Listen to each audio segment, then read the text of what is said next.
Sommaire, Euro 2024 et Copa América. Nous allons commencer par l'Euro en Allemagne. L'Espagne s'impose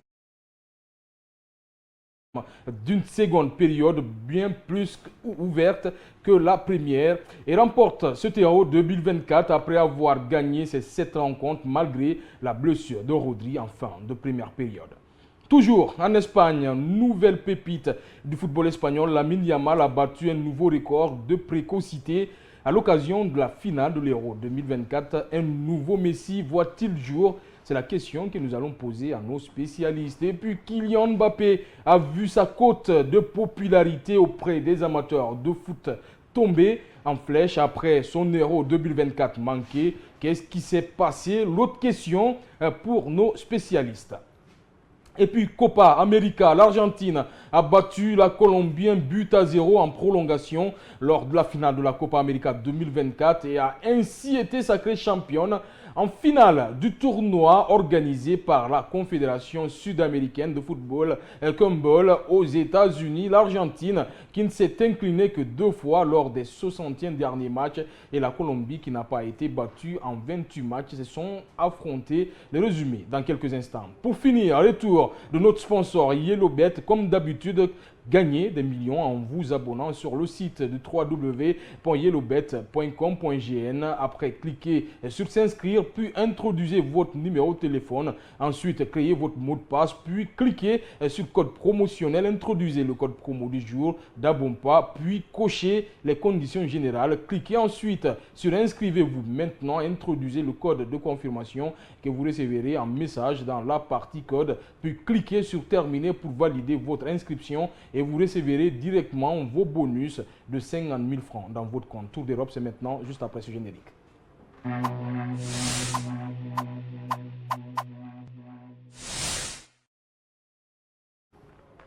Encore une fois, bonsoir et bienvenue. Comme d'habitude, nous allons commencer par au tour de la table avec Amadou Mazor Diallo. Bonsoir Amadou et bienvenue encore une fois.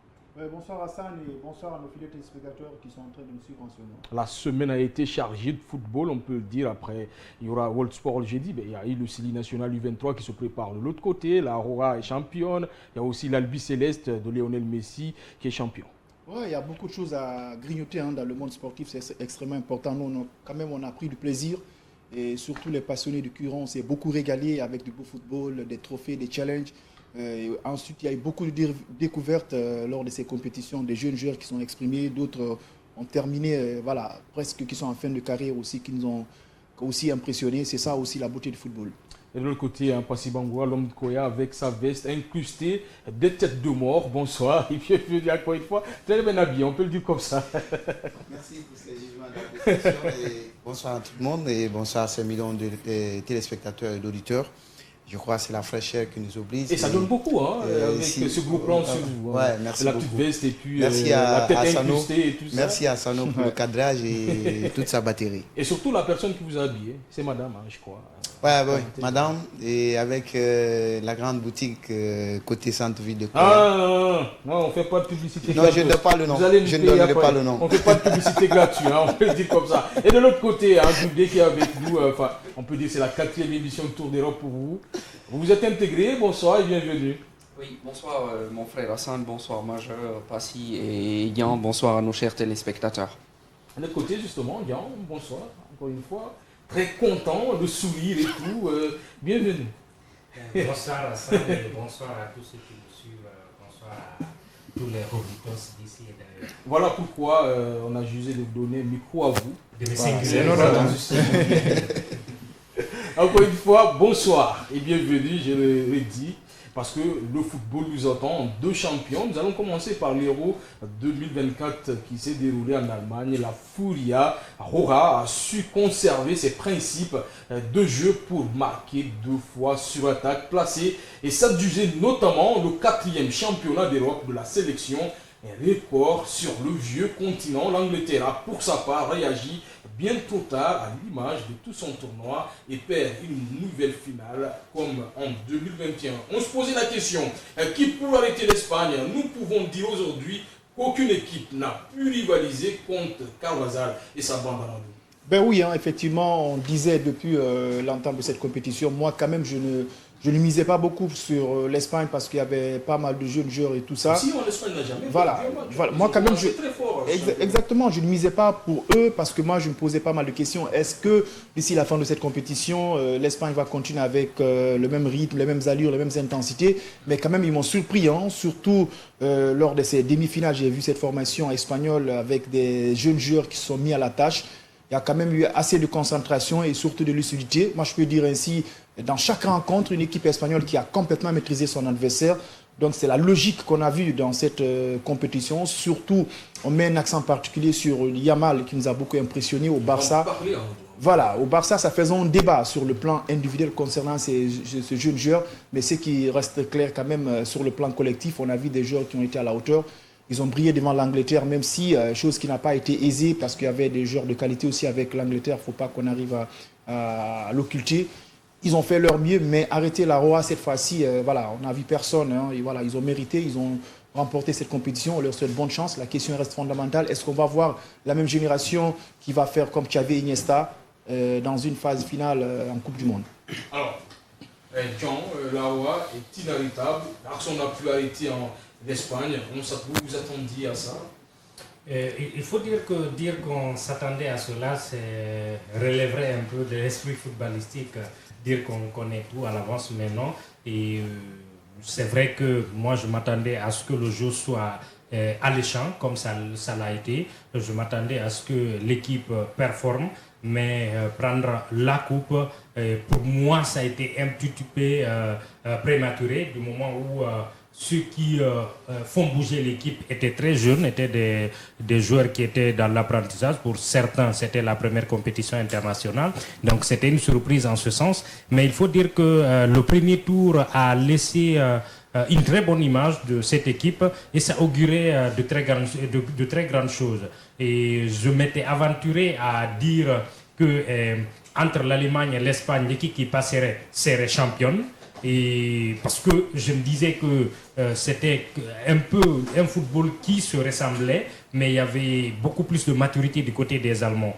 Mais puisque les Espagnols sont passés, je me suis dit que là, il serait très difficile, voire impossible pour les autres équipes d'arrêter cette équipe espagnole, parce qu'elle est lancée, elle a de la confiance, la défense est solide et que l'attaque est aussi efficace et efficiente.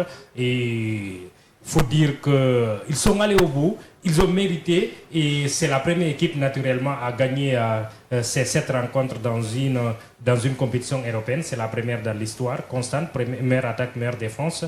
On ne peut rien dire d'autre sinon que c'est amplement mérité. L'Espagne, tu dis comme une évidence, meilleure équipe de ce tournoi où au jeu le plus attrayant, la seule à avoir remporté tous ces matchs, comme on l'a dit, 7/7. Vous vous attendiez à ça? Bon, personnellement, je ne m'attendais pas, je vais reprendre un peu les propos de Major. Je ne mettais pas une pièce sur l'Espagne au début. Parce que l'Espagne, c'est jeune. Non, pas du tout. Pas du tout, je ne mettais pas du tout une pièce dessus. Mais ce qui est constant chez les Espagnols, c'est en fait, c'est la seule sélection à avoir gagné ces 7 matchs. Et dans chaque match, ils produisaient du jeu contre n'importe quel adversaire. L'adversaire qui était un peu plus coriace, disons, c'était le pays organisateur. Disons, ils ont un peu patiné par rapport à tout ce qui s'est passé, on ne va pas revenir dessus. Mais le coach a su faire un bon cocktail entre le vieux lion qui est à l'attaque, Morata, et les jeunes joueurs, en gardant Nacho, en gardant Carvajal et Rodri, sans oublier la tour de contrôle espagnole. Franchement, à partir de la demi-finale, elle m'a séduite complètement. Parce que là, je disais l'autre fois, quand on le disait ici, quelle est l'équipe qui pouvait arrêter l'Espagne? J'ai dit ici, c'est pas la France, c'était l'Espagne elle-même qui allait s'arrêter. Et là, c'est fini, c'est elle qui s'arrête elle-même parce que c'est elle qui a gagné. Donc, bravo et félicitations aux jeunes joueurs espagnols surtout. Nous avons de nouvelles pépites du football qui vont émerger dans les 5 voire 10 prochaines années. Donc, vive la beauté du football espagnol. En fait. On parle beaucoup de Rodri, on parle de Yamal et bien sûr de Williams, mais il y a, les spécialistes oublient aussi Fabien Ruiz, qui est phénoménal depuis le début de ce match. Aujourd'hui, c'est un joueur qui s'est définitivement installé dans ce milieu de terrain espagnol. On a retrouvé le Fabien Ruiz du Napoli. Hein. On l'a retrouvé en Euro. Parce qu'au PSG, durant l'année civile, à peu près, il n'a rien vu. Mais on a retrouvé le vrai Fabien Ruiz qui a quitté le Napoli pour le Paris Saint-Germain.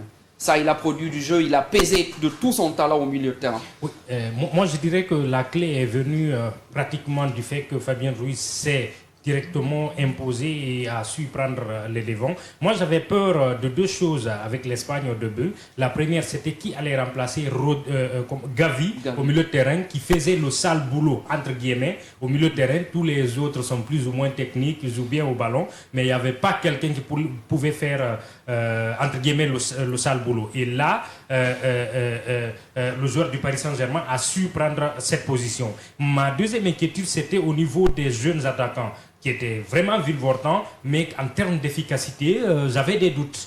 Et ils ont levé ces doutes-là, en l'occurrence Lamine et Williams. Donc pour moi, c'est un peu les inquiétudes qui se sont avérées être les solutions à tous les problèmes. Sur ce plan, faudrait pas trop s'inquiéter, parce que Morata a su garder toute la lumière sur lui, en laissant les jeunes joueurs exploser, comme Williams, comme les Yamal. Morata a su garder tout ce qui est lumière, afin que la défense pèse sur lui et ils oubliaient les autres sans savoir qu'ils étaient plus dangereux. Même s'il n'a pas été à 100% prolifique, mais il ne faudrait pas oublier l'apport qu'il a dû apporter dans la surface et en récupération. Il a été costaud, Morata. La Roi a été sacré champion d'Europe pour la 4e fois de son histoire passée. C'est quand même un record absolu, on peut le dire comme ça. Ben oui, ça a été un record absolu, ça a été quelque chose de très méritant, parce que on a vu cette équipe, tout le monde était dubitatif au début, d'ailleurs même de la préparation jusqu'au déplacement côté Allemagne. En tout cas, on a vu une équipe qui ne rassurait pas, ça critiquait même au sein de l'opinion, disons même au niveau de l'Espagne. Mais après, c'est une équipe qui a surpris le monde entier, c'est une équipe qui a réussi ses paris en battant la 3e équipe du mondial, c'est-à-dire la Croatie. Ils ont réussi à battre le pays hôte, c'est-à-dire l'Allemagne. Ils ont réussi à battre également le mondialiste, le Portugal, le mondialiste, la France. Ils n'ont battu que des costes. Donc, battu ceux qui ont battu le Portugal. En tout cas, c'était bien parti pour être champion. Et s'ils sont sacrés, je crois, c'est mérité. Et, le joueur qui a été aussi époustouflant, Jules vient de le dire, c'est vrai, ça me donne un peu l'image de Griezmann lors de la Coupe du Monde, où il a tourné, il s'est montré complètement leader et faire aussi extérioriser son expérience, laisser les jeunes joueurs évoluer. Et aujourd'hui, c'est ce que Morata l'a fait. Et puis, il a donné la chance à ces jeunes. Ils ont explosé et puis ils ont pu apporter quelque chose de potentiel à leur nation. Et puis, ils sont sacrés champions. Repensons au milieu de terrain de l'Espagne, bien sûr. Je peux dire, beaucoup de personnes disaient que c'est un milieu de terrain qui ne pouvait pas rivaliser contre les plus grands, Gavi qui s'est blessé. Mais on a des joueurs comme Olmo qui a été magnifique dans ce milieu de terrain. Il y a aussi Fabien Ruiz, il y a aussi Rodrigo. Ils ont été exceptionnels, même si Rodrigo a été blessé lors de la première période qui était sorti en deuxième période. Mais ce milieu-là, il faut l'avoir pour gagner l'Euro, Amadou. Ben oui, effectivement, vous savez, l'équipe nationale et le club, c'est tout à fait différent. Ce n'est pas les mêmes mentalités, ce n'est pas les mêmes physionomies. Parce que là, on part de la nation, on part de l'équipe nationale. Il y a tellement de joueurs espagnols qui ont des énormes qualités, mais quand on t'appelle en sélection, tu es obligé de confirmer, tu es obligé de te faire une place. Parce que là, la concurrence, elle est franchement rude. Ça, c'est d'un. Deuxièmement, ils ont un football qui est inné à eux. Il faut conserver le ballon, il faut jouer en football direct, avec une lecture de jeu qui est franchement limpide et propre. Donc moi je me dis, ils se sont focalisés sur l'ADN du football espagnol. Voilà, c'est qu'ils ont misé et puis ça a marché, ça a été tout le temps le football espagnol. Moi, quand même, ça fait belle lurette depuis que j'ai connu l'Espagne avec la génération de Marco Senna et tant d'autres, ça a été tout le temps comme ça. Quand on parle de l'Espagne, il faut conserver le ballon, jouer en football collectif. Maintenant, leur véritable bémol, c'était quoi? C'était la rapidité au niveau des phases offensives. Et cette fois-ci, on a vu dans le système de jeu, ils ont remédié à ce niveau. Au niveau des contre-attaques, ça partait très vite, il y avait assez de lucidité, c'est ce qui leur manquait. C'est Lamine Yamal qui exactement. était phénoménal sous match. Voilà, ça partait vite. Avant, l'Espagne, il faut conserver le ballon, il faut étudier, il faut passer par des schémas même pour frapper le ballon. Aujourd'hui, en Espagne, on essaie de créer la différence. Donc, dans un cadre général, moi, je me dis, quand on parle de l'Espagne, je fais allusion au championnat espagnol. Parce que vous avez vu la finale, c'est une équipe, c'est l'Espagne et l'Angleterre qui est partie en finale. Et lors de la dernière Ligue des Champions, on a vu City avec le Real de Madrid Donc, le niveau du championnat qui s'est répercuté dans l'équipe nationale et le niveau de ces deux championnats, on a vu leur physionomie encore lors de l'Euro. Parce que si le Barça n'est pas en forme, c'est le Real qui est en forme. Si le Real est en forme, le Real te remporte la Ligue des Champions ou te joue une finale. Donc, vice-versa aussi, comme le Barça. Donc, ils sont en train de mettre en valeur leur championnat et puis, voilà. Ils ont eu gain de cause. Oui, allez-y. Moi, je voudrais dire, outre ce qu'il a dit, je crois que c'est le succès d'un groupe, c'est le succès d'une philosophie. Vous savez, l'Espagne, de façon globale, a retravaillé son domaine sportif depuis les années 90. C'est-à-dire, tous les sports, depuis le début des années 2000, performent. Vous pouvez regarder dans toutes les sections, les Espagnols. En basketball, en 2019, ils ont remporté la Coupe du Monde de basketball. Depuis le début des années 2000, en fait, ils ont tiré les leçons des JO qu'ils ont organisés en 92 au Barça, qui n'ont pas réussi à glaner suffisamment de médailles et ils ont retravaillé. Pour revenir sur le plan sportif, vous comprenez que l'Espagne, par exemple, en affrontant l'Allemagne, individuellement au milieu de terrain, les Allemands étaient devant, individuellement. Mais collectivement, puisque les joueurs espagnols parlent au même football, que tu sois formé à la Sociedad, au Real, au Barça ou n'importe quel autre club, vous parlez le même football. Donc quand ils se retrouvent, ils n'ont pas besoin de jouer beaucoup ensemble pour se retrouver, pour jouer ensemble. Pedri s'est blessé, Olmo est rentré, il a fait comme si Pedri ne s'est jamais blessé et tout s'est passé très bien.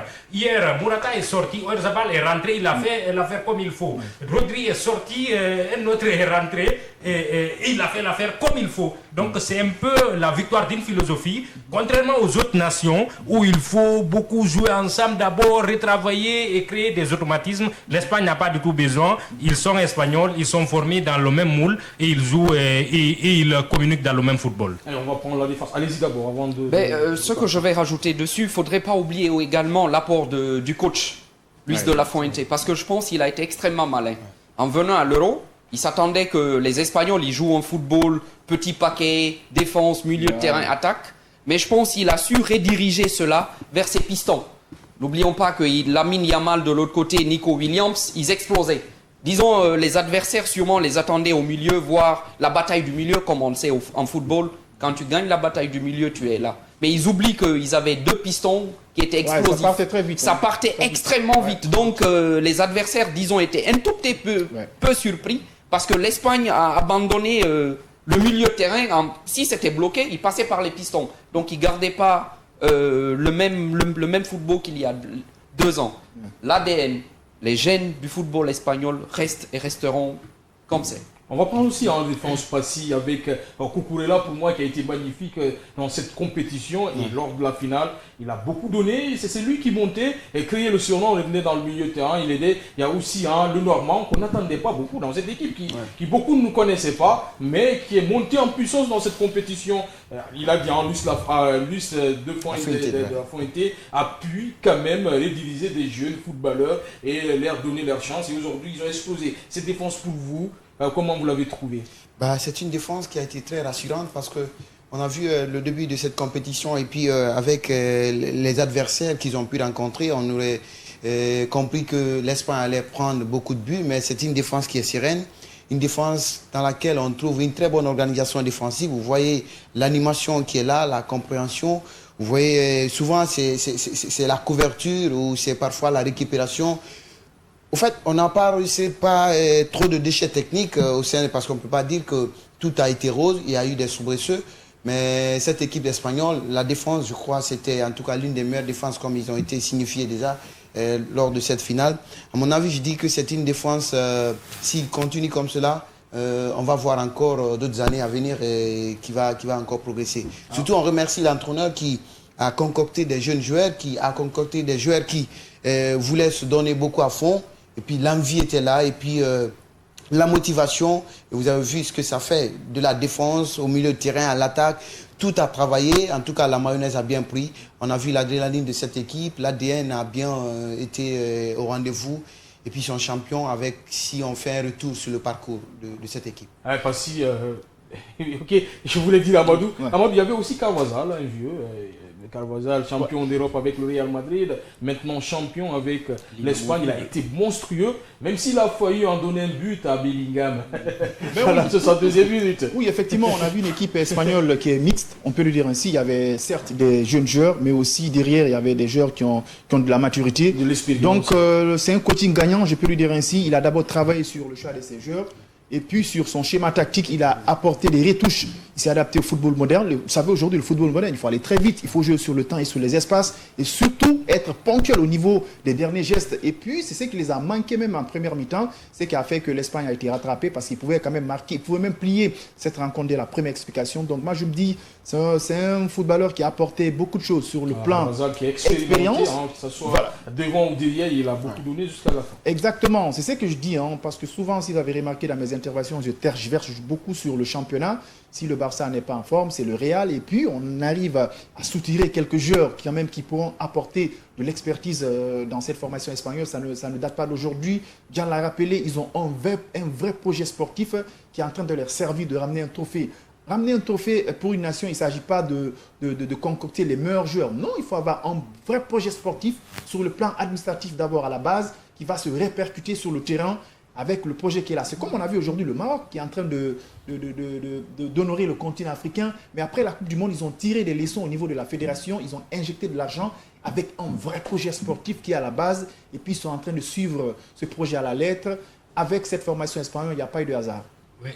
Oui, De La Fuente n'est pas là par hasard. Ouais. Voilà pourquoi il faut promouvoir les entraîneurs qui font quelque chose au niveau des jeunes. Il faut rappeler qu'il a été champion d'Europe des moins de 17 ans en 2015, champion d'Europe des moins de 19 ans en 2019, vainqueur de l'Euro en 2021, je crois, et puis médaillé de bronze d'argent aux JO. Donc c'est quelqu'un qui a progressé graduellement avant de prendre l'équipe senior. Donc la plupart des joueurs qui sont là, ils ont travaillé d'un moment à un autre au niveau de la catégorie des jeunes. Maintenant, sur le choix des hommes, je crois qu'il a fait quelques choix forts. Au début, avec la saison que Cubarsí a fait avec le Barça, il partait plus ou moins titulaire en Espagne. Mais il a trouvé que sa complémentarité avec Laporta n'était pas aussi huilée que celle entre Laporta et le Normand. Donc il a sacrifié directement le jeune, histoire de ne pas créer des problèmes. Parce que quand tu envoies un joueur qui part directement titulaire, tu le laisses sur le banc, ça peut créer des émules dans une équipe. Donc il l'a sacrifié. Carrément, pour ce qui est de la défense, il a privilégié la confiance. Autant pour moi, l'expérience. Ouais. Il a oublié carrément les jeunes. Au niveau du milieu de terrain, il a confié les clés à un expérimenté, à Rodri. Au niveau de l'attaque, il a confié les clés à un autre vieux. Mais autour de cela, il a mis des jeunes qui sont capables d'amener du mouvement, d'amener de la créativité. Et bien évidemment, ça lui a réussi. Tant mieux. Bravo. Justement, parlons de ces jeunes. Le duo gagnant, le duo magnifique de Yamal et Williams qui ont allumé d'ailleurs la mèche. Une petite passe de Williams dans la profondeur pour, bien sûr, pas Williams, de Yamal pour Williams, qui a ouvert le score, plat du pied, compte parfait pour marquer ce but-là. Ce duo-là, il est inarrêtable, Jules. Explosif. Inamovible, Yamal, intenable. Déjà, je pense qu'il a répondu à Adrien Rabiot qui lui avait dit qu'il fallait en faire plus. Quand il a eu la chance de passer, il a répondu. Il fallait s'attendre à un Yamal extraordinaire.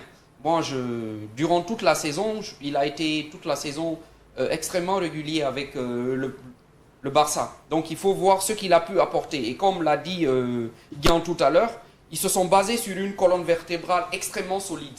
Le Normand Laporte, c'est confiance, assurance 100% tout risque, au fait quoi.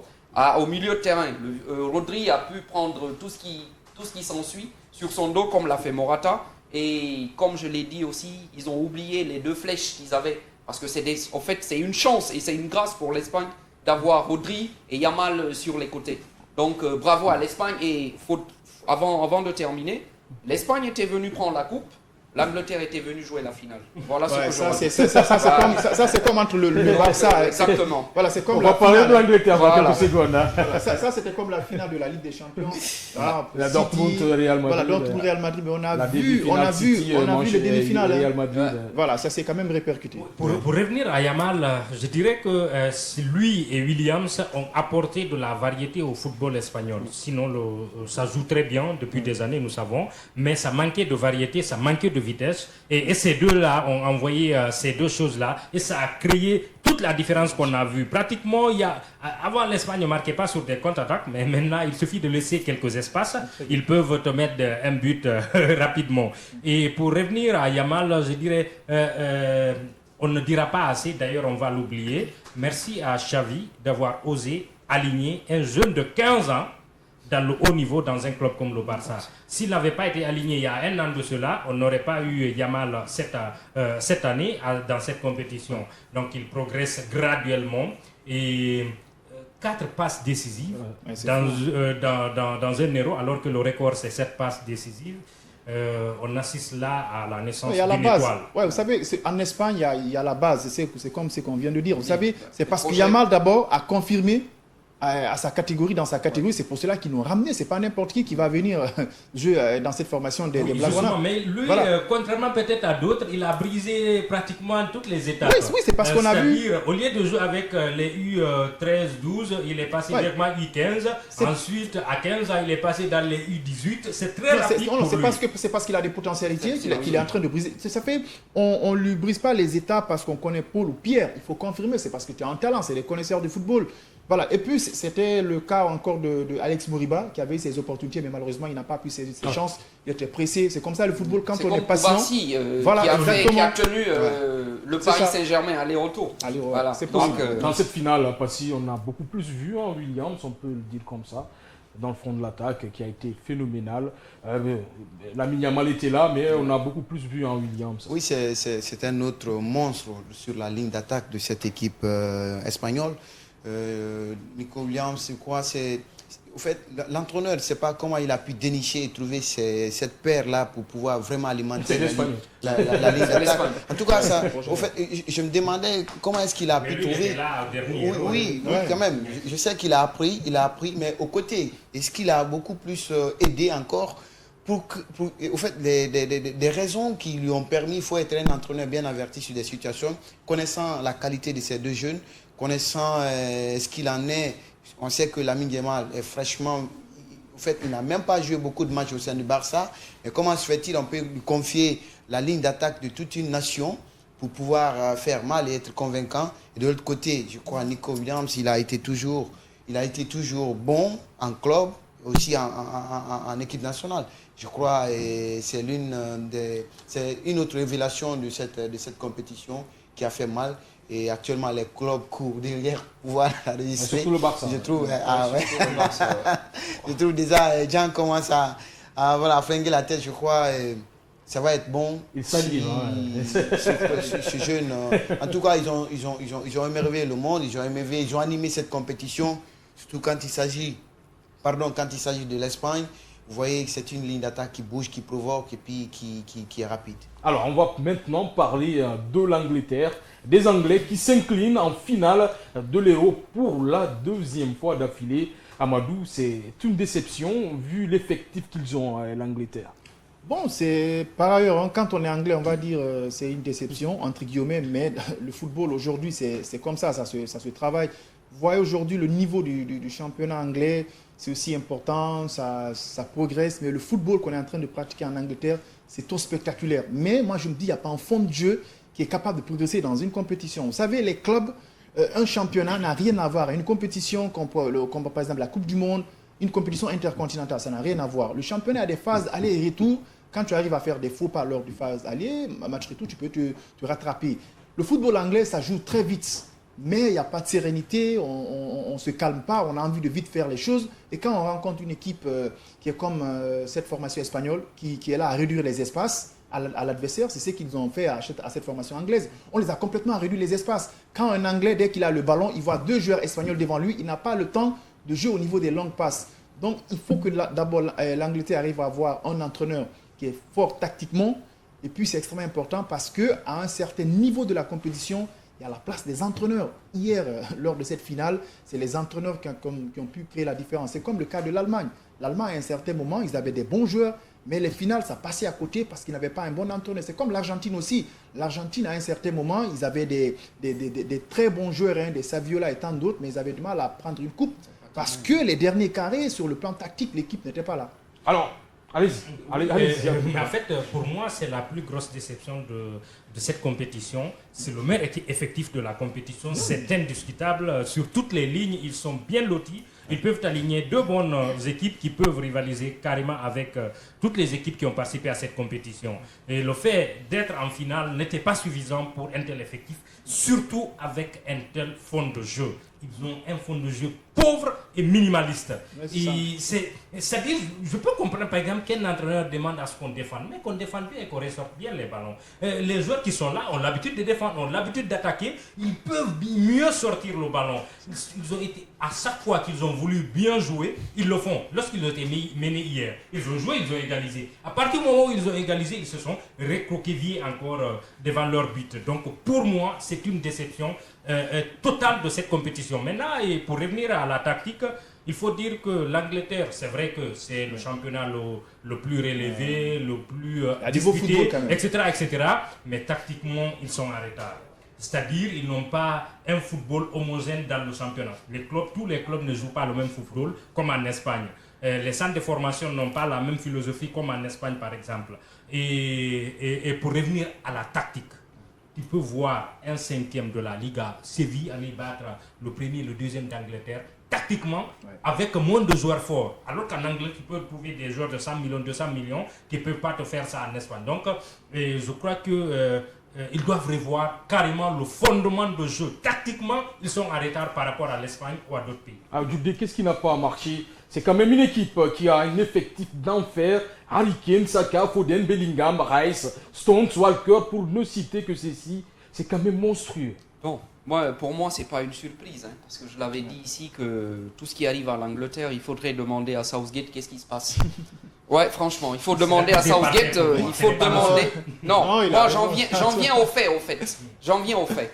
Southgate a eu tout le temps possible. Je pense que c'est son deuxième Euro, il a conduit l'équipe en Euro, il a conduit en Coupe du Monde, il a fait les qualifications, mais jusqu'à présent, on n'arrive pas à avoir un fond de jeu typique à l'Angleterre et un fond de jeu typique à Southgate. Si je vois un Southgate s'acharner à mettre Harry Kane devant alors que l'attaquant de West Ham, Gareth Bale, qui marche sur l'eau avec West Ham, chaque fois il joue, quand West Ham est bloqué, il marque. Pourquoi il n'a pas appelé? Pourquoi il n'est pas parti?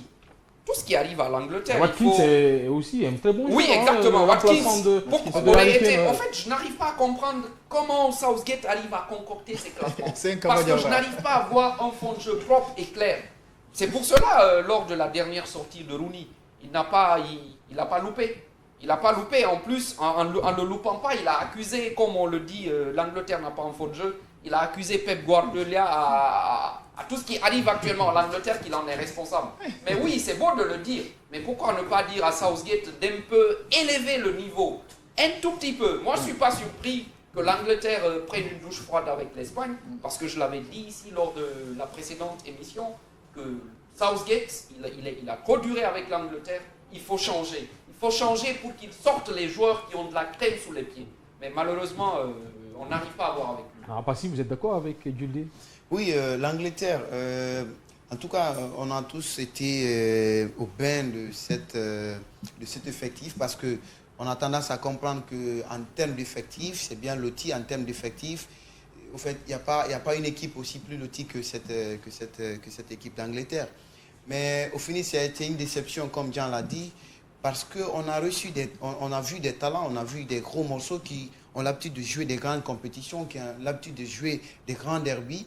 Mais au final, on a vu cette Angleterre qui a eu tout le mal possible, en tout cas, de battre même la Slovaquie. Ça a été toujours un problème. Et moi-même, j'étais surpris de les retrouver en finale parce que, vu cet effectif et avec un parcours aussi en dents de scie, pour moi, j'étais dessus. Et puis, comme tous les autres ici sur ce plateau, l'Angleterre bon, c'est comme le football marche avec son cortège de surprises, mais les retrouver en finale, j'aurais préféré même la France ou l'autre nation qui aurait dû faire mieux ou qui a déjà fait mieux. Pour vous, l'Angleterre n'a pas fait mieux dans cette finale? Bon, non, pas du tout, pas du tout. Vous voyez le fond du jeu. C'est vrai, ils ont été rapides pour pouvoir marquer le but égalisateur, mais en fait, l'Angleterre, aussitôt, les derniers instants, avec les coups de tête, les cafouillages, le boulevard qui était là dans la surface de l'Espagne, mais à part ça, on ne peut pas retrouver ou décanter les velléités offensives que l'Angleterre a pu imposer face à l'Espagne. Ils ont été une équipe qui a dessus. Quand on fait un regard sur l'effectif, à mon avis, il n'y a pas de commentaire. On ne gagne pas l'euro en tâtonnant au football. Oui, Amadou, allez-y. Bon, vous savez, il faut penser encore à l'équipe qui était en face, parce que moi, j'ai très bien observé la configuration de cette rencontre. Les Anglais pouvaient faire mieux parce que vers la fin, ils ont eu un corner. Là, c'est les dieux du football qui ont sauvé cette formation espagnole. Oui, mais la tête de Olmo sur la ligne. Exactement. Mais il y avait plus de sérénité dans cette formation espagnole. Tout le monde était concentré, pas seulement le gardien de but, mais regardez là où le défenseur a pu repousser ce ballon. Et puis, lorsqu'on les a marqués, lorsqu'on les a rattrapés sur le plan de score, ils ont gardé leur sérénité. Ils ont quand même maintenu leur système de jeu sans se paniquer. Donc moi, je me dis, sur le plan psychologique, cette formation anglaise était en retard par rapport à l'Espagne. Vous avez vu leur parcours, ce n'est pas la même chose. Il n'y a pas eu de fausse note, ça c'est long. Et deuxièmement, les Espagnols, quand même, sur le plan coaching, l'entraîneur a étudié les atouts de cette formation. Parce que si les Anglais avaient le ballon, ils ne reculaient pas les Espagnols. Ils attaquaient très haut. C'était là à mettre assez de pressing dès le départ. On les empêchait de franchir la ligne médiane. Et c'était extrêmement important. Vous avez vu, là, vous étiez en train de commettre les fautes parce que c'est à quelques microns de la surface des Anglais. On ne leur donnait pas le temps de progresser parce que l'entraîneur espagnol était conscient devant la ligne offensive de cette formation anglaise. Il y a de la qualité. Des joueurs comme Harry Kane et Bellingham, même si l'équipe n'est pas en forme, ils ont des occasions, ils te mettent un but. Donc, ce qu'il a fait, il a mis la barre haute, il a attaqué dès le départ, il a mis le pressing assez haut. Et puis, il a empêché la défense d'abord de s'organiser. À plus forte raison, toucher le milieu de terrain. Moi, je me dis, c'est purement tactique. L'équipe anglaise est passée à côté, mais nous, de l'autre côté, on avait vu un monstre lors de cette finale, Pickford, même s'il a encaissé 2 buts. Jean, il a été monstrueux lors de ce match, le gardien anglais. Oui, il faut dire que si l'Angleterre se retrouve en finale déjà, c'est parce qu'ils ont ce gardien-là. Il faut se souvenir qu'ils sont passés au tir au but face à la Slovaquie. Au tir au but, c'est lui qui les a sauvés. Donc, s'ils avaient été vainqueurs, il allait être le meilleur gardien de ce tournoi. Et s'il a été monstrueux, il faut dire qu'il ne partait pas comme étant le premier choix. Mais la chance est venue du fait que cette année, Ramsdale n'a pas été titulaire à Arsenal. Donc, il a gardé sa place titulaire, mais il n'est pas grand de taille non plus. Donc, mais il est infranchissable sur sa ligne de but. Pas élancé, mais parade réflexe, il est performant. Pour revenir à Southgate, je vais vous surprendre. Pour moi, c'est l'accusé parfait. Et l'Angleterre a connu de très grands joueurs, on a connu des Lampard, Gerrard, etc., au début des années 2000, mais l'Angleterre n'a jamais connu de finale, ni de Coupe du Monde, ni de l'Euro. Mais là, en 2 compétitions, ils sont au moins en finale. Ils ont fait les demi-finales de la Coupe du Monde, etc.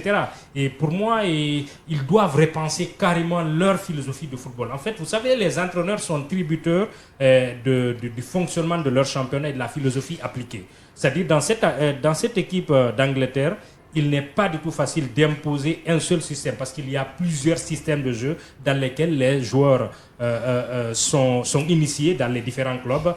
Et maintenant, je crois qu'il avait annoncé qu'il allait quitter après cet Euro. On va voir celui qui viendra, mais encore une fois, il sera tributaire de ce qui va se passer dans la Première Ligue. On va s'arrêter là pour Espagne-Angleterre. Félicitations à l'Espagne, félicitations à je voulais dire Jude Bellingham. Félicitations à Lamine Yamal, Williams, Morata et pourquoi pas Olmo qui m'a séduit dans ce milieu de terrain. Fabien Ruiz, Cucurella, il y a aussi Carvajal et le Normand. Ce sont des joueurs qui ont été exceptionnels lors de ce tournoi. Et pour nos auditeurs, nos téléspectateurs, nos internautes, tapez le lien de www.yellowbet.com.gn. Après, cliquez sur s'inscrire, puis introduisez vos votre numéro de téléphone, ensuite créez votre mot de passe, puis cliquez sur code promotionnel, introduisez le code promo du jour d'Abompa, puis cochez les conditions générales, cliquez ensuite sur inscrivez-vous maintenant, introduisez le code de confirmation que vous recevrez un message dans la partie code, puis cliquez sur terminer pour valider votre inscription et vous recevrez directement vos bonus de 50 000 francs guinéens dans votre compte. On revient rapidement dans quelques secondes, on va marquer une courte pause pour parler justement de Lamine Yamal.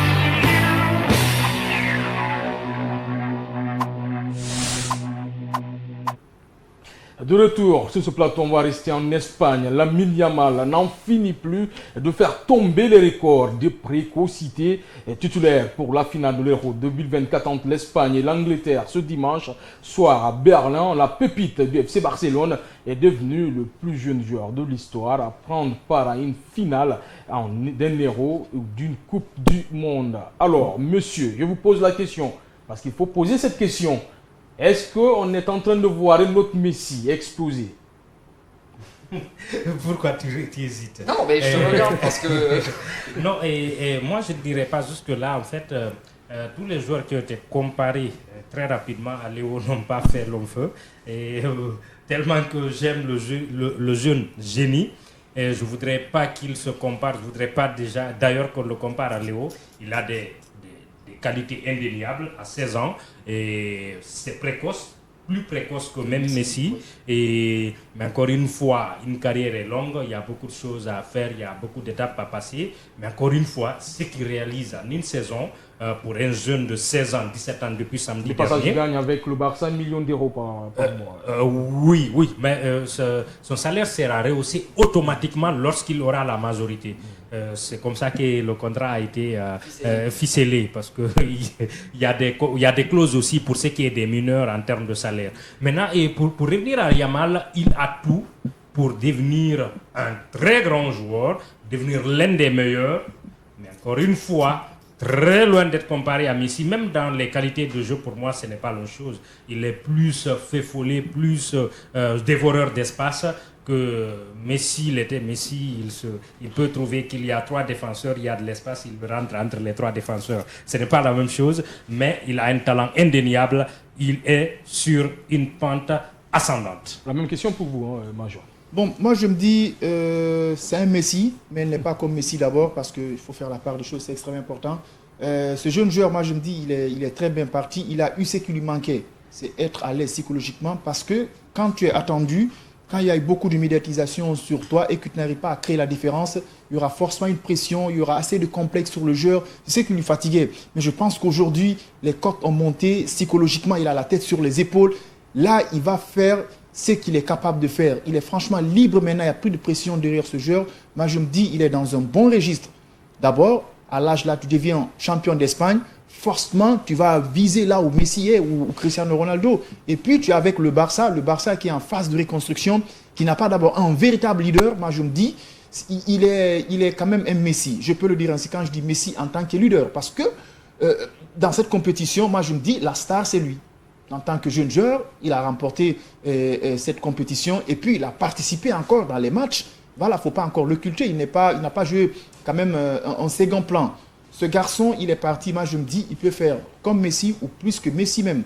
Parce qu'à l'âge là, remporter l'Euro, ce sont des 6 précurseurs qui nous montrent que forcément, ce joueur a des énormes potentialités, mais ce qui lui manquait sur le plan psychologique, il n'était pas libre. Le fait qu'il a marqué, voilà, il est libre. C'est comme un joueur, tu viens d'arriver dans un club, tant que tu ne marques pas un but, tu n'es pas libéré. Mais le jour où le joueur va marquer 1 ou 2 buts, moi je me dis qu'il est libre maintenant. Après ça, vous allez voir maintenant les vraies potentialités de ce garçon. Moi, je me dis, il fera mieux que Messi. Il peut avoir raison, Amadou. Bon, personnellement, je dirais que Yamal, c'est un joueur qui tend à devenir un grand joueur. Mais personnellement, je préfère qu'on ne le compare pas à Leo Messi. Attention, le jeune espagnol attention, on ne le compare pas. Hein. Non, en fait, j'en viens. Par exemple, comme ce que Jean a dit, tous les joueurs qui sont issus du centre de formation du Barça, à qui on a dit que c'est le futur Messi, les futurs Messi, on sait où ils ont fini. Là, le dernier joueur en date, c'est Ansu Fati, qu'on ne voit plus dans les rétroviseurs. Oui, mais attention, c'est pas la même chose. Ce garçon, lui, oui, vient de exactement. Ansu Fati aussi, c'était les débuts comme ça. On le compare actuellement à Leo Messi. Il va subir une pression extraordinaire. Il n'a pas l'habitude de l'avoir. C'est un jeune joueur en devenir. Je souhaite et je prie franchement qu'il soit éloigné de tout ce qui est pépin physique afin qu'il puisse explorer tout ce qu'il a en talent. Parce qu'il n'a pas fini encore de nous montrer ce qu'il a dans le ventre. Ça, je mets une pièce sur lui, c'est un joueur et un très grand joueur en devenir que nous allons voir dans les années à venir. Mais qui n'est pas Messi. Non, moi je me dis, déjà on l'a vu. Quelqu'un qui remporte l'Euro, il est vu. Même si par exemple, je ne le souhaite pas, hein, il s'arrête à ce niveau, on ne va pas dire qu'il est comme Messi, mais il est dans l'histoire maintenant du football mondial. C'est sûr. Messi, c'est jusqu'à 37 ans. Ouais, mais attends, après, lorsque Ronaldinho était au Barça, nous on se disait qu'après Ronaldinho, il n'y a pas quelqu'un qui va prendre ses responsabilités. Mais c'est venu faire la même chose, c'est le football, on ne veut pas limiter le football. Alors le jeune espagnol a disputé cette finale à 17 ans et un jour, il dépasse le roi Pelé titulaire en finale du mondial 1958 à 17 ans et 249 jours. Et quand même, la précocité, elle est là. Oui, la précocité, elle est énorme. Et il faut dire que au-delà de tout cela, comme le disait Major, statistiquement, il n'est pas un figurant. C'est-à-dire, c'est le meilleur jeune joueur du tournoi, c'est le meilleur passeur du tournoi avec 4 passes décisives. Décisif en demi-finale avec un but, décisif en finale de la compétition avec une passe décisive. Ça, ce n'est pas petit, c'est-à-dire c'est quelqu'un qui a la tête sur les épaules et il s'amuse. C'est ce qui est plaisant avec lui. C'est-à-dire tu as l'impression qu'il va se faire dévorer par la pression, mais il s'amuse. À chaque fois que tu le vois, il rit, il s'amuse, surtout avec son coéquipier Williams, avec lequel il se chamaille même sur le terrain. Et encore une fois, il a les préceptes d'un futur très grand joueur. Il n'a pas peur de la pression, il n'a pas peur d'endosser tout ce qui est pression et de prendre tout ça pour lui et d'en faire quelque chose de positif. Et on peut mettre une pièce sur lui. Il est au bon endroit pour devenir un autre grand joueur. Pas Messi, mais il fera sa carrière. Mais justement, moi, c'est ce que j'ai dit, au fait. C'est ce que j'ai dit. J'espère que la malédiction de la comparaison ne va pas jouer contre lui. J'espère surtout qu'il n'aura pas le numéro 10. Cette saison. Sinon, il a la même toutes chose les avec qualités. Giovanni. Il a toutes les qualités. Actuellement, un joueur qui va devenir un très grand joueur dans les années à venir, il est au bon endroit pour lui, il est dans son cocon, au bon endroit, au bon moment pour l'instant. Et que, comme on le dit, que tout ce qui est pépin physique, tout ce qui est pépin football, s'éloigne de lui. Moi, quand même. Je vais espérer aussi que le papa ne prenne pas les décisions à sa place et qu'il s'exprime moins. Parce qu'il a commis quelques erreurs récemment. Voilà. Il faudrait que les papas... n'est pas zen dans la tête, je pense qu'il va passer à côté complètement. Moi, je me dis d'abord, l'âge compte beaucoup. L'âge compte beaucoup. Vous imaginez à l'âge là, un jeune joueur arrive à prendre une équipe et puis remporter une telle compétition, c'est qu'il montre que psychologiquement, lui, il est bien parti. Hein. C'est un joueur, moi avant, je ne misais pas beaucoup sur Yamal. Honnêtement, quand on parlait de lui, j'ai vu le gamin jouer au Barça, je dis non, ça, il ne peut pas faire peut-être comme Messi ou dépasser même Messi. Mais on juge un joueur à travers une compétition. C'est après une compétition, on fait son bilan, on juge un joueur. Mais moi, je ne juge pas un joueur en fonction de 2 ou 3 matchs, c'est comme chez nous ici. Un joueur vient en Guinée, il fait 2 ou 3 matchs, on dit ouais c'est le meilleur joueur, alors que la Guinée n'a jamais joué les demi-finales d'une Coupe d'Afrique des Nations. Mais un joueur qui va venir dans une équipe, c'est à l'âge de 16 ans, tu joues une finale et puis de surcroît tu participes, tu exploses devant des grands joueurs qui ont de la maturité. Sur le plan psychologique, il est bien parti. Ce qui va peut-être freiner comment dirais, ses objectifs, je ne le souhaite pas, c'est juste les blessures. Et puis de l'autre côté, en Luce, Lafuente, son sélectionneur, l'a encensé. Je le cite, nous avons vu, un génie avait-il lancé. Il peut être meilleur chaque jour et continuer à grandir avec cette attitude, cette maturité et le professionnalisme dont il fait preuve. C'est dont je me réjouis, c'est qu'il joue avec nous, qu'il est espagnol et que nous pouvons en profiter encore de nombreuses années. Entendre ces mots passés, c'est quand même réconfortant pour un jeune joueur de 17 ans et un jour quand il a gagné l'Héros hier. c'est comme on dit que la reconnaissance, c'est l'œuvre des grands hommes. Je crois l'entraîneur, il a été reconnaissant envers le petit parce qu'il a joué son système, il a envoyé au plus haut sommet, au toit de l'Europe.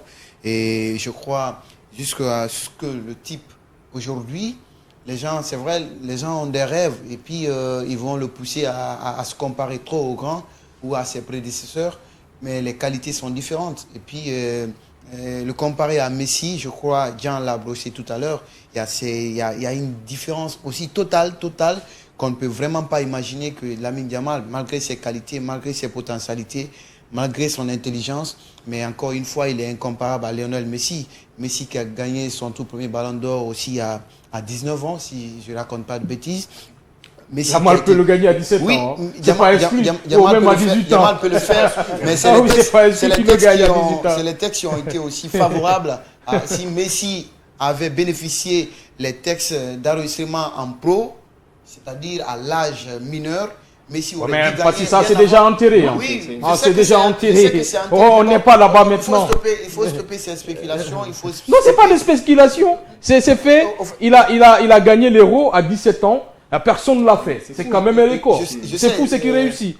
Et personne ne dit qu'il va avoir la carrière de Messi, mais il se dirige vers là-bas. Il a gagné l'Euro. On ne peut pas le retirer, ce statut. Moi, je suis quand même là, je rejoins Mazor. Hein. Oui, il a le mérite, on ne peut pas l'occulter.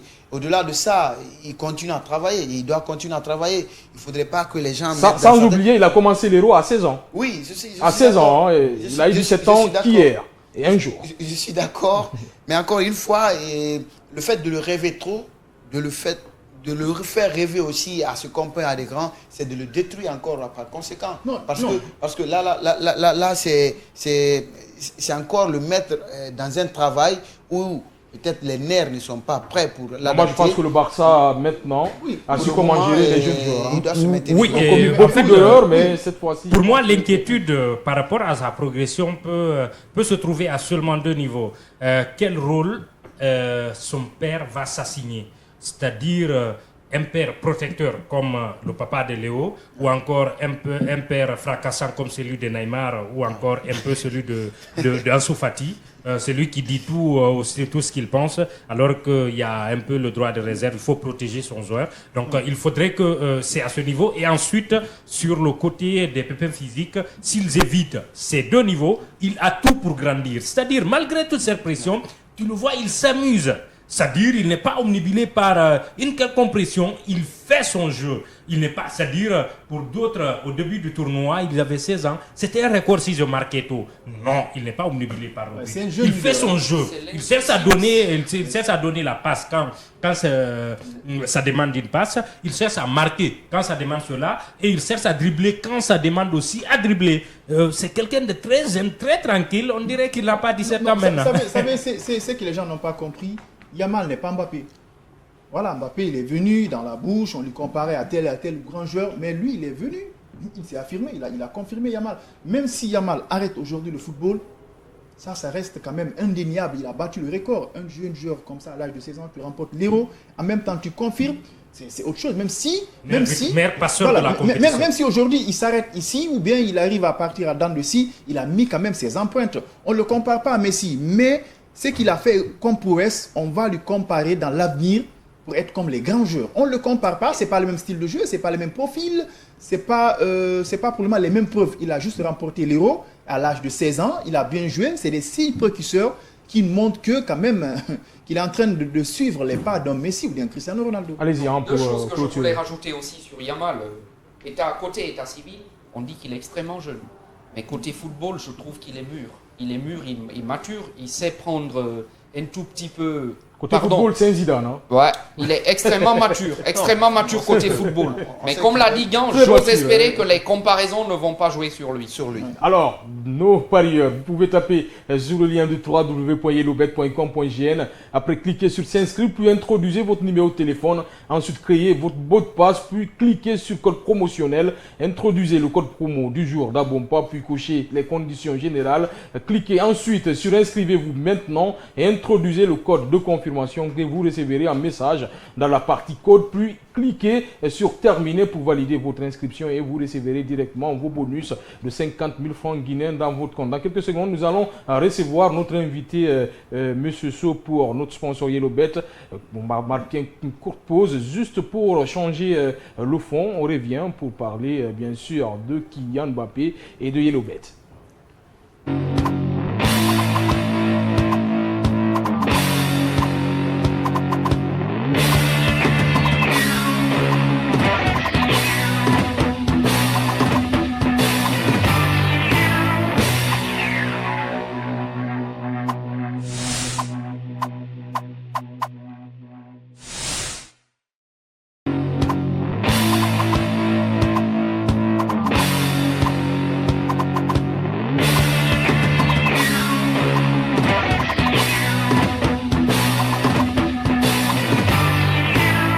Là où l'idée devient matière et la matière devient service. Dans un monde incertain où la fortune et l'infortune s'échangent les rôles en un laps de temps, la confiance est ce qui guide les pas et les paris. Conscient que le monde est une évolution et que l'évolution incite à la confiance, YellowBet décide de monter d'un cran. Il s'invite dans vos écrans. Avec YellowBet, c'est le ticket remboursé.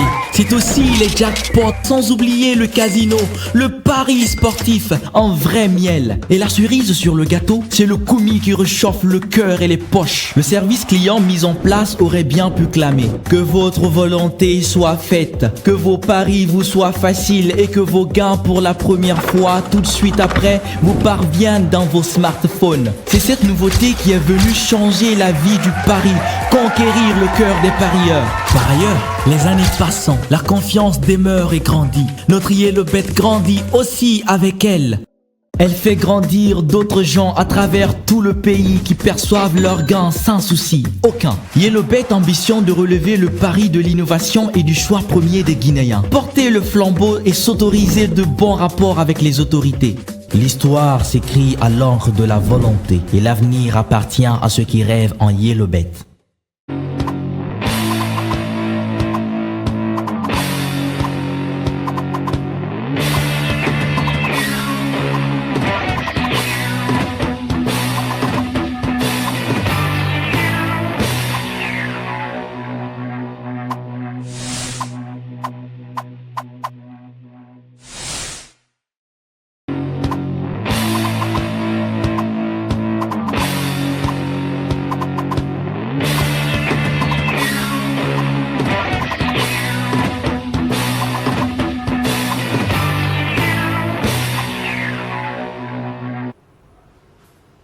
De retour sur ce plateau, comme je vous ai dit, on va accueillir notre invité, Monsieur So. Vous avez l'habitude de le voir. Bonsoir, Monsieur So. Vous nous avez manqué, hein. On peut le dire comme ça, même si c'est une semaine. Vous nous avez manqué. On a l'habitude de vous voir dans l'émission Tour d'Europe et World Sport. Encore une fois, bonsoir. Oui, bonsoir. Oui, bonsoir à tous. Encore beaucoup de mots avec nous. On peut le dire comme ça avec nos téléspectateurs, nos abonnés de YellowBet. Oui, beaucoup de bonnes choses. Oui, bien sûr, ça continue. On avait interrompu pour une semaine, mais voilà de retour sur ce plateau que j'aime bien partager avec vous pour la qualité du débat et tout ce qui se fait ici. Merci de me recevoir encore davantage. Ouais, le petit bémol, on n'a pas un Monsieur Barry juste à côté pour alimenter le débat. Bien sûr. Mais on va le trouver, ça va tarder. Non, il n'y aura pas de Barry ici, ne vous inquiétez pas. Avant d'aller avec vous, rapidement, on va parler 5 minutes de Kylian Mbappé. Il avait annoncé vouloir marquer son empreinte ce terreau 2024. Malheureusement pour lui et pour les Bleus, Kylian Mbappé n'a pas tenu parole, auteur d'une petite réalisation seulement sur penalty face à la Pologne en phase de groupe. Le gamin de Bondy est passé totalement de son tournoi. Qu'est-ce qui s'est passé, Yann? Rapidement. Je crois que Mbappé s'est rendu compte de ses faiblesses au cours de cet Euro. Il a progressé rapidement parce qu'il a appartenu à des très bons collectifs où on lui sert le ballon, on lui met dans un confort où il n'a qu'à courir, on lui donne le ballon et il marque. Malheureusement, dans cet héros-là, Griezmann, qui avait ces qualités-là et qui lui donnait le ballon, et en tout cas qui gérait le milieu de terrain, qui avait les qualités d'un milieu de terrain 10, n'était pas en forme. Et malheureusement, il est venu avec une saison en dents de scie, avec beaucoup de difficultés avec son club, le Paris Saint-Germain. Il est venu avec moins de confiance et physiquement, il n'était pas au point. Et malheureusement, il s'est aussi blessé. Il y avait cet inconfort qui est venu. Et ajouté à tout cela, si c'était un autre joueur qui avait d'autres qualités, il aurait pu se mettre à l'écart, se mettre derrière et faire jouer ses coéquipiers. Malheureusement, il n'a pas ces qualités. Tout ce qu'il peut faire, c'est de dévorer les espaces. Et puis, quand il a l'occasion de mettre au fond, malheureusement, sans la confiance, sans les capacités physiques à 100%, il n'a pas été en mesure de faire tout cela pendant cette compétition. Est-ce qu'il peut se relancer avec le Real Madrid? Oui, d'abord, je veux rebondir sur la réaction de Jean. La manière dont il a parlé, c'est du sabotage. Parce que là, c'est ça la vraie vérité. On sent qu'il n'aime pas Mbappé. On peut tout parler de Mbappé qui est passé à côté de la compétition, mais Mbappé n'a pas de qualité. Il a des qualités. Ça, je te le confirme. Il a dit Mbappé non, il n'a pas cité les qualités. Il a l'habitude de dévorer. Est-ce que vous avez compris la manière dont il a explicité les qualités de Mbappé? C'est insuffisant là. Alors, juste ce qui reste clair quand même, voilà, c'est un anti-Mbappé. Ce qui reste clair quand même, Mbappé, il est passé à côté, mais on peut comprendre sa vie. Dès le début de la compétition d'abord, avec ses blessures, revenir maintenant à la compétition, c'est aussi compliqué. Et quand vous voyez la configuration de cette formation française, ça n'a rien à voir à un certain moment où on a rappelé certains joueurs, N'Golo Kanté, il a été apprécié juste pendant quelques matchs, mais est-ce qu'avec l'âge, l'énergie, des débauches d'énergie qu'il a pu quand même fournir, est-ce que peut ressortir actuellement les mêmes qualités? Quand je dis les mêmes qualités, pendant toute une compétition, 5 à 6 matchs, il va être limité forcément. Et puis, il n'avait pas un attaquant de pointe. Moi, je peux le dire, c'est là où un joueur comme Karim Benzema ou bien un joueur comme Serhou Guirassy, s'il n'avait pas changé de nationalité, il avait sa place en tant qu'attaquant de pointe. Donc, et puis sur le plan coaching, l'entraîneur, il est passé à côté. Vous avez vu les critiques sur les réseaux sociaux. Moi, je me dis, Mbappé n'était pas dans un bon registre pour créer la différence. Vous avez vu, c'est un peu compliqué, les blessures, l'entraîneur, l'effectif qui est là, parce qu'on ne peut pas compter sur des joueurs comme Dembélé qui n'est pas capable de réussir 2 exploits devant un gardien de but. Donc l'effectif n'est pas garni, ça n'a rien à voir à une équipe espagnole. Tout le projet a été bâti d'abord par l'entraîneur, par la fédération et l'ossature des équipes. Moi je me dis que Mbappé il a été malchanceux. Moi je pense qu'il a le temps de se rattraper avec le Real. Il n'était pas bien entouré, Mbappé? Bon, Mbappé, personnellement, je ne suis pas surpris. Je vais vous expliquer comment. J'en viens au fait. Depuis le début de l'année civile, Mbappé a commencé l'année en étant dans les lofts du PSG déjà. Il devait partir. Exactement, il devait partir. Il y a eu la guéguerre entre lui et sa direction. Du coup, on l'a mis de côté, on est parti en tournée. Ils sont revenus. Ils ont jugé nécessaire de le reprendre. On l'a vu étincelant vers novembre, décembre. Après la trêve, il est revenu. Il a connu des pépins physiques. Et là où je dis qu'il s'est lui-même tiré une balle dans le pied, c'est lorsqu'il a envoyé une lettre à sa direction pour dire personnellement qu'il n'allait pas renouveler. Et connaissant le Qatari, qui avait une dent, parce que pour lui c'était une bombe, parce que comme il a dit que Mbappé, même s'il part, il n'allait pas partir comme ça. Donc il y a eu ces tiraillements, et Mbappé est resté côté football, il a envoyé toute la lumière sur lui, on l'a oublié côté football. Il a eu des pépins physiques, il est parti à l'Euro. Malheureusement pour lui, il a eu le nez fracturé et il a continué encore à parler en pleurnichant parce qu'il y a le masque, il y a la sueur ne passait pas, il y a beaucoup de choses qui se font et je suis surpris. Pourquoi n'est pas là? Voilà, exactement. Mais écoutez, mais ce qu'il est en train de dire, la manière dont il explique, c'est comme si les arguments de Mbappé ne sont pas fondés. En fait, il a parfaitement raison. Quelqu'un qui a le nez fracturé. Moi, je ne juge que sur les faits. Mbappé n'a pas été le seul joueur qui a eu une fracture du nez. On a vu Osimhen qui joue avec. Mais c'est pas les mêmes. C'est pas les mêmes résistances. C'est pas les mêmes résistances physiques. Pour moi, personnellement, Mbappé a raté son Euro depuis le début de saison. Parce que franchement, Mbappé a plus de politique au football actuellement. Non, voilà. Ça n'a rien à voir. Donc ça, c'est un avis personnel. Mais à un certain moment, on va clôturer avec ça, mais on va d'abord passer à Yellowbet parce que c'est Yellowbet qui envoie l'argent, on peut le dire comme ça. Pour être milliardaire, parce qu'il cherche des milliards. Il y a aussi de l'autre côté Sano qui a envie d'avoir des milliards. Tout le monde me regarde quand je parle de Yellowbet. C'est normal, il faut parier, créer. Inscrivez-vous sur le site et gagnez des millions. Première question, M. Sow, parlez-nous des procédures de dépôt et de retrait. Oui, merci beaucoup Hassan. Depuis le début, je pense que des sponsoring de cette émission, bon, on n'en a pas trop broché parce que c'est important pour que les parieurs, par exemple, comprennent. Pour savoir comment mettre l'argent et surtout le récupérer. Oui, bien sûr. En fait, les procédures de dépôt, c'est simple. Quand vous affichez l'application, par exemple, ça s'affiche comme ça, la page d'accueil du site, et vous aurez affiché déjà votre profil. Vous allez voir la tête s'afficher. Et normalement, pour faire un dépôt, c'est simple, vous cliquez dessus, c'est un dépôt en ligne. Et vous cliquez sur l'onglet en fait qui est en haut où votre tête est affichée. Vous affichez directement cette page-là et vous venez sur la partie où c'est écrit versement. Vous cliquez sur cette partie. Ça vous affiche en fait le logo des deux opérateurs partenaires, MTN et Orange. Vous cliquez sur l'opérateur de choix et dès que vous cliquez dessus, ça vous affiche ensuite une autre page sur laquelle vous avez des montants d'argent affiché et sur ces montants-là, vous sélectionnez le montant qui vous convient, vous cliquez dessus, après vous cliquez directement sur dépôt. Donc dès que vous faites ça, vous recevrez directement une notification, un message comme si ça vous demande de confirmer un retrait. Et directement, vous allez taper le code étoile, si c'est orange, étoile 146, vous validez par votre code secret. Et automatiquement, l'argent est directement crédité sur votre compte. Et l'argent est protégé. Voilà, l'argent est protégé parce qu'il y a un système de sécurité qui protège cet argent. Parce que vous êtes le seul, parce que votre code secret, il est personnel. Il ne se partage pas avec une autre personne. Donc ça, c'est un dépôt en ligne, par exemple. Maintenant, vous pouvez faire, au-delà du dépôt en ligne, un dépôt USSD avec les codes USSD. Il suffit simplement de taper étoile 144, étoile 8, étoile 2 dièse avec orange. Vous allez sur dépôt numéro 3 et puis vous cliquez dessus, vous mettez le montant de dépôt souhaité, vous cliquez sur un confirmé, après vous mettez votre code secret directement, et vous validez et puis l'argent va être crédité sur votre compte TieleBet. Ça c'est la procédure de dépôt en ligne et code du SSD. Donc au-delà du dépôt, maintenant si vous faites un dépôt, vous placez un pari sur n'importe quel sport par exemple ou bien que n'importe quel produit de pari et vous gagnez par exemple votre pari.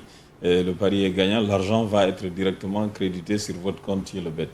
Donc quand l'argent se crédite sur votre compte TieleBet, maintenant vous devez prendre cet argent-là et le mettre sur votre compte Orange Money. Ça c'est une procédure qu'on appelle procédure de retrait. Donc pour faire ce retrait, c'est simple, vous allez toujours sur l'onglet qui vous affiche votre profil, vous cliquez dessus, vous venez sur la barre du menu, c'est écrit retrait. Vous cliquez sur retrait. Dès que vous cliquez sur retrait, ça vous affiche aussi les deux opérateurs. Vous prenez l'opérateur de votre choix. Dès que vous cliquez dessus, et ça vous demande de mettre le montant, saisir le montant souhaité. Donc, vous saisissez le montant que vous souhaitez retirer. C'est exemple 10 millions, 5 millions ou 3 millions. Vous mettez le montant. En plus, dès que vous mettez le montant, vous cliquez sur retrait. Directement, l'argent quitte le compte. TieleBet pour venir sur le compte Orange Money ou compte Mobile Money. À partir de là, vous pouvez retirer l'argent et faire de l'argent ce que vous voulez. Si vous voulez acheter quelque chose, entreprendre une initiative, un projet, n'importe lequel. Voilà, justement. Donc, en fait, ça, c'est un dépôt en ligne. Et vous avez un autre dépôt, un système de dépôt USSD, un retrait USSD. Là, simplement, vous tapez le code étoile 144, étoile 8, étoile 2 dièse avec Orange, ou bien étoile 343 avec MTN. Vous cliquez ensuite sur retrait. Et dès que vous cliquez sur retrait, vous mettez le montant de retrait. Automatiquement, vous mettez OK. L'argent quitte le compte et directement, il y a le bet pour venir sur le compte Orange Money ou Mobile Money. Donc, à partir de là, vous pouvez utiliser l'argent à votre guise. Donc, voici des procédures un peu de retrait et dépôt. Qui sont des procédures simplifiées pour les parieurs qui permettent bien sûr de pouvoir récupérer son argent ou bien de pouvoir créditer son compte TieleBet au cas où le joueur a envie de faire une mise sur n'importe quel sport, bien sûr. Alors, M. Sow, faites-nous un récap sur votre promo à l'occasion de l'Euro puisque nous en sommes à la fin. Oui, et l'Espagne a gagné. J'espère que vous êtes supporter de l'Espagne, hein, la Roja. Oui, j'aime bien l'Espagne parce que je suis catalan de nature. Donc j'aime bien l'Espagne. Je suis très content de cette victoire. Et hier, j'ai regardé le match, bien sûr, du début à la fin. J'ai bien aimé la prestation de l'Espagne avec la qualité du jeu, la profondeur du jeu, tout ce que l'Espagne a vraiment produit. Ça a été vraiment quelque chose de très intéressant et ça nous a vraiment séduit. davantage. Et on a été fiers de voir le parcours de l'Espagne tout au long de la compétition. On peut le dire. En gros. Voilà, en gros, bon, de manière générale. C'est ça. Allez-y. Voilà, en fait, nous avons, à l'occasion de cette compétition de l'Euro, nous avons mis en place une promo que nous avons intitulée Promo Euro Mega Challenge 2024. Alors, cette promo devait récompenser les parieurs qui sont fidèles sur la plateforme et qui ont misé sur les matchs de l'Euro et d'autres matchs de la Copa. Et à l'issue de ça, nous avons récompensé sur 4 semaines. Alors, la première semaine, nous avons offert de l'eau et nous avons offert une télé, après un téléphone et des montants d'argent que nous avons crédités sur le compte de nos parieurs. Et la remise a été faite dans nos locaux et vous avez déjà couvert, je pense, cet événement-là. Alors, on a des vidéos disponibles, d'accord, sur nos pages de réseaux sociaux et sur la page aussi, bien sûr, de Kavi Media. Alors, nous avons aussi récompensé pour une deuxième semaine avec aussi des lots comme un écran, un grand écran de Samsung 55, plus un téléphone aussi et des montants d'argent que nous avons crédités sur le compte. Et une troisième semaine qui a été marquée, et là, nous avons fait cette remise la semaine passée. Alors, dans nos locaux, cette fois, nous avons offert un PS5. Donc ça, c'est une PlayStation 5 dernière génération. Oh là là, moi qui en raffole. Premier, bien sûr. Là, imagine, pendant ces vacances-là, ce sera une occasion pour l'heureux bénéficiaire de pouvoir profiter du temps de créer et rester à la maison. Sa Liga à lui et de battre le Barça à chaque fois. Battre le Real Madrid, bien sûr. Donc, en fait, ensuite, un téléphone aussi et des montants d'argent que nous avons crédités dans les comptes de nos parieurs. Et bien sûr, comme c'est hier que la finale s'est jouée, les résultats sont déjà disponibles de cette dernière semaine. Cette fois aussi, il y aura des gros lots.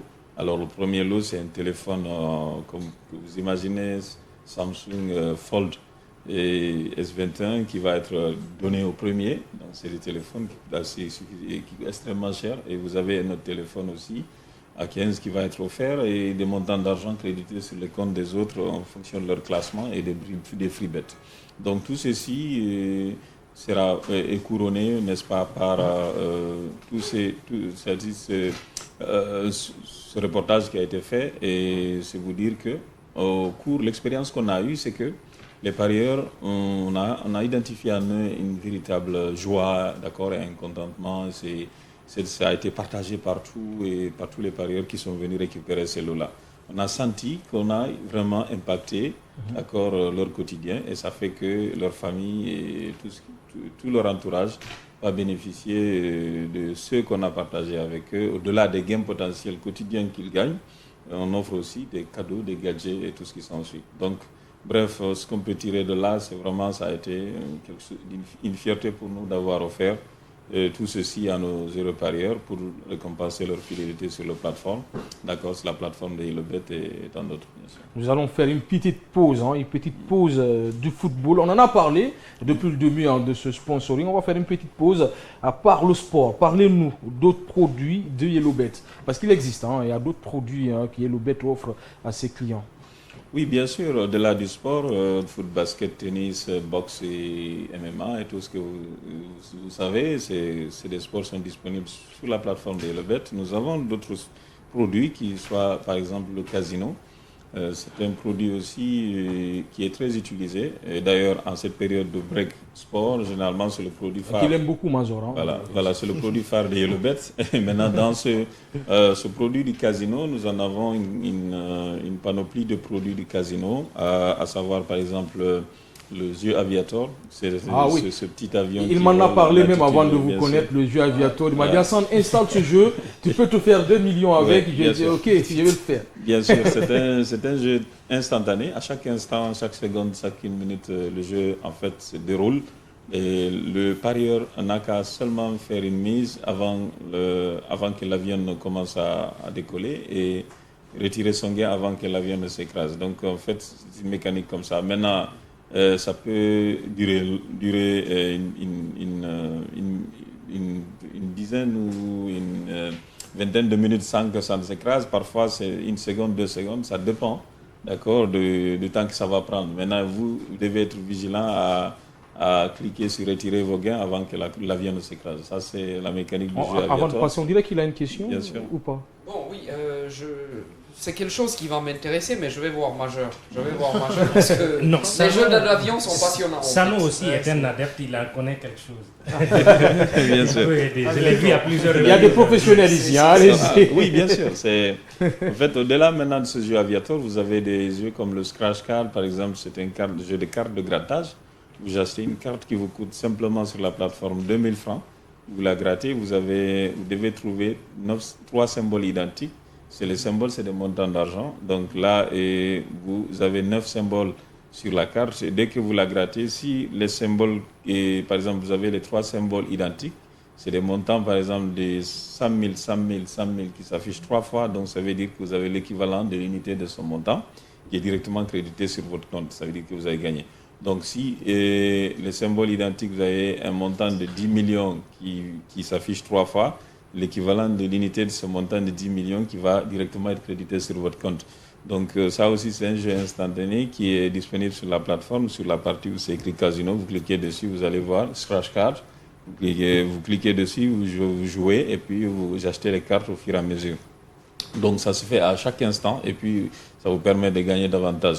Au-delà de ça, vous avez aussi la roulette. Donc ça c'est un jeu généralement du casino. Donc que nous avons imaginé sur une plateforme. Mais vous savez que ça se joue dans les centres de casino très bien aménagés avec tout le confort possible. Mais nous avons imaginé ça dans un téléphone portable et il suffit simplement de lancer un dé, d'accord, et le dé tourne dans la roulette. Maintenant, dans cette roulette-là, vous allez voir des numéros, vous allez voir des couleurs, d'accord, et vous avez des options de pari disponibles. Vous avez de multiples options. Première option, vous jouez sur le numéro, par exemple, de 1 à 60. C'est-à-dire, si vous dites que le dé va tomber sur le 5e numéro, et que le dé tombe dessus, il y a une cote qui correspond à ça. Généralement, si vous jouez sur l'option de numéro, d'accord, la cote est plus grande parce que la probabilité de gain est très réduite en ce moment. Donc, si vous jouez sur l'option de couleur, vous avez deux couleurs dedans. Vous avez la couleur noire et rouge. Là, vous avez une probabilité de gain, d'accord, très forte à ce niveau. Donc, le risque est moins élevé. Donc, ce soit vous tombez sur la couleur noire ou la couleur rouge. Donc, si le dé tombe sur la couleur que vous avez choisie directement, le montant de gain est multiplié par la cote correspondante et vous allez directement créditer votre mise. Donc, voilà un jeu, par exemple, sur lequel vous avez des gros parieurs et nous avons des parieurs que nous avons appelés des high value. Customers, c'est des joueurs VIP qui jouent à ces jeux et généralement qui peuvent miser jusqu'à 10 millions, 15 millions, d'accord, et qui peuvent remporter des gains qui peuvent aller jusqu'à 300, 400 millions. Encore sur la plateforme. Donc au-delà de ça, vous avez le poker aussi, d'accord, c'est un jeu de cartes comme vous le connaissez, aussi disponible sur la plateforme et dans l'onglet où c'est écrit casino, vous cliquez dessus, vous affichez tous ces types de jeux-là et vous jouez dessus, ça vous rapporte quasiment des gros montants et d'argent bien sûr. Justement, pour illustrer tout ça, on va voir quelques tickets gagnants avant de continuer avec les questionnaires, avec la régie. On va faire sortir en quelques tickets gagnants que vous-même vous allez commenter, M. So. On va commencer par ce ticket de Paid Winner, Casino Game, justement, de, je crois, 24 300 000. Si la régie peut lever la bannière pour nous permettre vraiment de le lire. Voilà, donc là, 34 317 560. Voilà, donc ça c'est aussi un ticket de casino, c'est l'illustration, comme vous le dites, ça vient illustrer ce que je suis en train de dire tout à l'heure. Donc vous avez un total de paris de 436 000 et qui rapporte un gain maximum de 34 317 000. Donc en fait, ce gain est l'illustration de ce que je viens de dire tout à l'heure. Donc c'est un jeu de casino sur lequel quelqu'un a misé 436 000 et qui vient de remporter un montant de 34 millions. Alors, le deuxième ticket, s'il vous plaît, la régie pour continuer, un ticket de 27 145 000 avec un bonus de 700 000. La mise est simplement 500 000, monsieur. Bien sûr, là, ici c'est un ticket sur le football. Il choisit 8 matchs sur le ticket avec des options de pari 1x2. C'est une option de pari normale, d'accord. Et là, il choisit, c'est-à-dire que soit l'équipe à domicile gagne ou qu'il y ait match nul ou qu'il y ait l'équipe en déplacement qui gagne. Avec une mise de 500 000, il remporte un montant de 27 millions 145 000 plus, voilà, avec ajouté au bonus qu'il a. D'accord. Et donc ce montant-là, c'est un montant qui vient illustrer ce que nous sommes en train de dire. Donc il y a sur le sport et le casino des possibilités de gains énormes sur YellowBet. D'accord. C'est simplement venir jouer sur la plateforme. Ce soit un pari sur les pré-matchs, d'accord. Pré-match, ça veut dire qu'avant les matchs, d'accord. Ou bien ce soit en live, pendant que le match se joue en direct. Donc vous avez la possibilité de parier et puis de remporter des gros montants. Alors le troisième ticket, rapidement avant de clôturer, c'est 67 884 000. C'est l'un des plus gros tickets d'aujourd'hui, on peut le dire. Bien sûr, ce ticket-là, c'est une mise de 20 000 avec 19 matchs à l'appui. Là, en fait, il a choisi des options de pari over-under, ça veut dire plus de buts, moins de buts. D'accord. Donc, il a plus de risques. Ouais, en fait, oui, bien sûr. Là, par exemple, il dit over-under 2,5, ça veut dire il dit que plus de 2,5, donc il y a eu forcément 3 ou 4 buts dans le match. C'est qui lui a donné cette possibilité de gagner. Donc là, il a 19 matchs, il a une cote totale de 3 344 cotes fois les 20 000, ce qui lui donne un gain potentiel de 66 800 plus un bonus de 1 million, ce qui lui rapporte 67 millions. Donc il empoche ce montant et puis il peut le retirer et en faire ce qu'il veut, d'accord, de ce gros montant et bien sûr qui peut être un départ pour un projet d'avenir. Le dernier ticket, rapidement, et pour clôturer. C'est celui-là, c'est 39 457 000 sur le bonus 600 000. La mise est 2 415 000, c'est quand même beaucoup. Ouais, là, il a choisi 7 matchs. Là, il a en fait choisi des options de paris multiples avec plus de buts, moins de buts, over-under, plus une option de pari normal et une X2. Là, il a une cote de 16.0. Donc, ça veut dire tout simplement que sa cote est petite. Mais il a misé beaucoup pour que le gain maximum augmente, d'accord. Parce qu'en fait, la mécanique de gain, c'est la cote fois la mise. Okay. Plus la cote est grosse, la mise est petite, le montant de gain va être aussi élevé.